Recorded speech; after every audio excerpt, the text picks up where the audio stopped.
এইভাবে নারকেল ছোলা দিয়ে কখনো ওলকচুর তরকারি ট্রাই করেছো? না করলে ভিডিওটা কিন্তু দেখে নিতে পারো। নিরামিষ তরকারি হলে কি হবে, খেতে অসম্ভব ভালো লাগে।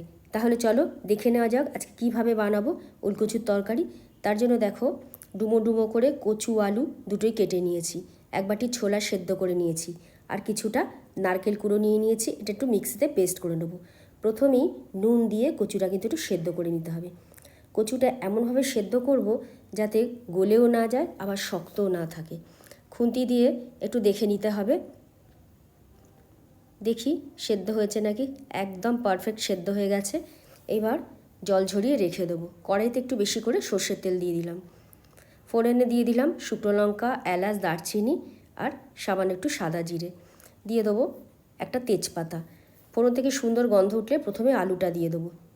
আলুটা কিন্তু নেড়ে চেড়ে একটু লাল লাল করে ভেজে নিতে হবে।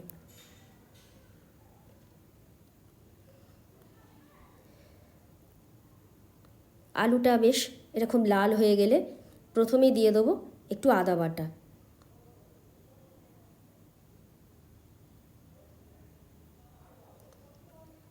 আদা বাটাটা প্রথমে দিলে কি হবে বলো তো, আদার কিন্তু সুন্দর একটা গন্ধ বেরোবে।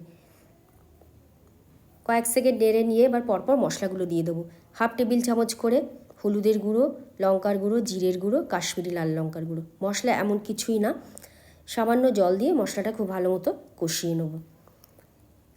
এইবার দিয়ে দেবো পরিমাণ মতো নুন, আর যে এক বাটি ছোলা সেদ্ধ করে রেখেছিলাম সেটাও দিয়ে দেবো। নারকেল বাটাটাও দিয়ে দেবো।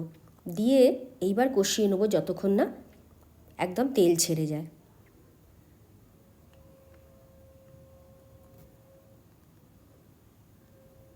দেখো তেল ছেড়ে গেছে, মশলাটাও ভালো মতো কষানো হয়ে গেছে। এইবার দিয়ে দেবো ওলের টুকরোগুলো।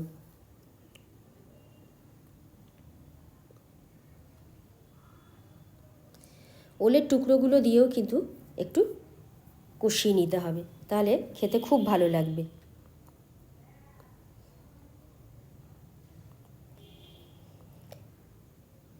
এইবার সামান্য একটু চিনি দিয়ে দিলাম। নিরামিষের রান্নায় একটু চিনি না দিলে কিন্তু খেতে একদম ভালো লাগে না। কষানো হয়ে গেছে। এইবার সেই মিক্সি জারটা ধুয়ে জলটা দিয়ে দেবো, আর একটু জল দিয়ে দেবো। এমনভাবে জলটা দিতে হবে যেন তরকারিটা বেশ মাখা মাখা মতো হয়। এইবার গ্যাসটা একটু কমিয়ে একটা ঢাকা চাপা দিয়ে দেবো, যাতে আলু আর ওলটা যতটুকু বাকি আছে সুন্দর সেদ্ধ হয়ে যায়।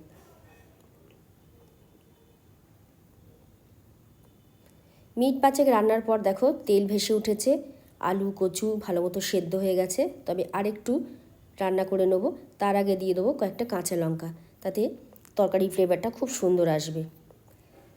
এইবার এইরকম মাখা মাখা হয়ে গেলেই বুঝতে হবে যে তরকারিটা একদম হয়ে গেছে। সবার শেষে দিয়ে দেবো 2 টেবিল চামচ ঘি। একটু নেড়ে চেড়ে গ্যাসটা বন্ধ করে 10 মিনিট স্ট্যান্ডিং টাইমে রেখে দেবো।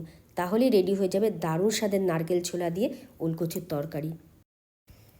দেখলে তো রান্নাটা কত সহজ, আর খেতেও কিন্তু অসম্ভব ভালো লাগে। একবার অবশ্যই ট্রাই করো, আশা করি তোমাদেরও খুব ভালো লাগবে। ভিডিওটা যদি ভালো লাগে একটা লাইক করে দিও। আজ এই অবধি, ফিরবো আবার নতুন ভিডিওর সাথে। সবাই সুস্থ থেকো, ভালো থেকো। দেখা হচ্ছে আবার আগামী ভিডিওতে।